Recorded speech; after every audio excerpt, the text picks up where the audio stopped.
Breaking news చూస్తున్నాం. జగిత్యాల జిల్లాలో మాజీ మంత్రి జీవన్ రెడ్డి సంచలన వ్యాఖ్యలు చేశారు. భవిష్యత్తులో తెలంగాణలో కరువు పరిస్థితులు ఏర్పడితే అందుకు ముఖ్యమంత్రి రేవంత్ రెడ్డి నేతృత్వంలోని కాంగ్రెస్ ప్రభుత్వమే పూర్తి బాధ్యత వహించాల్సి ఉంటుందని అన్నారు. ప్రాణహిత నదీ జలాల వినియోగంపై ప్రభుత్వం నిర్లక్ష్యం చూపుతోందని విమర్శించారు. తుమ్మిడిహెట్టి వద్ద బ్యారేజీ నిర్మాణం చేపట్టాల్సిన అవసరం ఉందని, కానీ ఆ దిశగా ఎలాంటి చర్యలు కనిపించడం లేదన్నారు. ప్రస్తుత పరిస్థితుల్లో మేడిగడ్డ ప్రాజెక్టు పునరుద్ధరణ ఒక్కటే మార్గమని, రైతుల ప్రయోజనాల కోసం వెంటనే పనులు ప్రారంభించాలని ప్రభుత్వాన్ని డిమాండ్ చేశారు. మేడిగడ్డలో పిల్లర్లు కుంగిన ఘటనను రాజకీయంగా ఉపయోగించుకున్నారని, మాజీ ముఖ్యమంత్రి కేసీఆర్ తెలంగాణ పునర్నిర్మాణానికి స్ఫూర్తి ప్రదాత అని కొనియాడారు. ప్రాణహిత నదీ జలాలు వినియోగం రావాలి అంటే మీరు తుమ్మడి ఏడో బ్యాజ్ నిర్మాణం చేసేటువంటి ఒక మీరు ఆలోచన లేదు, చొరవ లేదు. వీళ్ళు మిగిలేదు మేడిగడ్డను మనం పునరుద్ధరింపజేసుకోవాలి.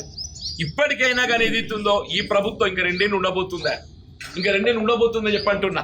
ఇప్పటికైనా కళ్ళు తెరిచింది. ఇప్పటికే కళ్ళు తెరిచి నిన్నదాకా ఏమనుకున్నది, మేడిగడ్డ సాగు చూపెట్టి కేసీఆర్ గారిని దోషిగా నిలబెట్టే ప్రయత్నం చేసింది.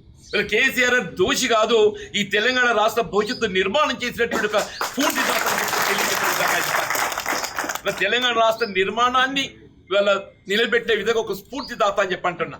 వీళ్ళ మీరు గత వారం రోజులు గమనిస్తుంటే ఏ విధంగా కాళేశ్వరం ప్రాజెక్టు పునరుద్ధరింప చేసుకోగలుగుతాము, మేడిగడ్డ బ్యారేజ్ పునరుద్ధరింప చేసుకోగలుగుతాం అని ఇవాళ ఎందుకంటే దోషి అయిపోతున్నాడు.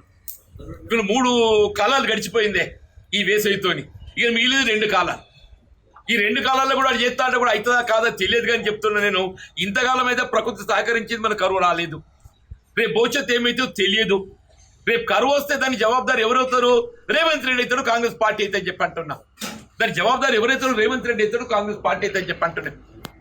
దానికి ఏదైతుందో అదేదో ఇవాళ జ్ఞానోదయం అయినట్టు ఏదైతుందో సంతోషం. ఇప్పటికైనా we welcome it. Kaleshwaram project పునరుద్ధరింపబడటమే ఇలా తెలంగాణ రాష్ట్ర భవిష్యత్తుకు అది ఏకైక మార్గం అని చెప్పంటున్నాను. ఇప్పటికైనా కాంగ్రెస్ ప్రభుత్వం రేవంత్ రెడ్డి గారు వాస్తవానికి అనుగుణంగా కళ్ళు తెరిచినందుకు నేను సంతోషం అని చెప్పంటున్నాను. మేడిగడ్డ కానీ అన్నారం కానీ సుందర బ్యారేజ్ నిర్మాణం తక్షణమే పునరుద్ధరింపజేయబడాలి. ప్రాణహిత నదీ జలాలు వినియోగం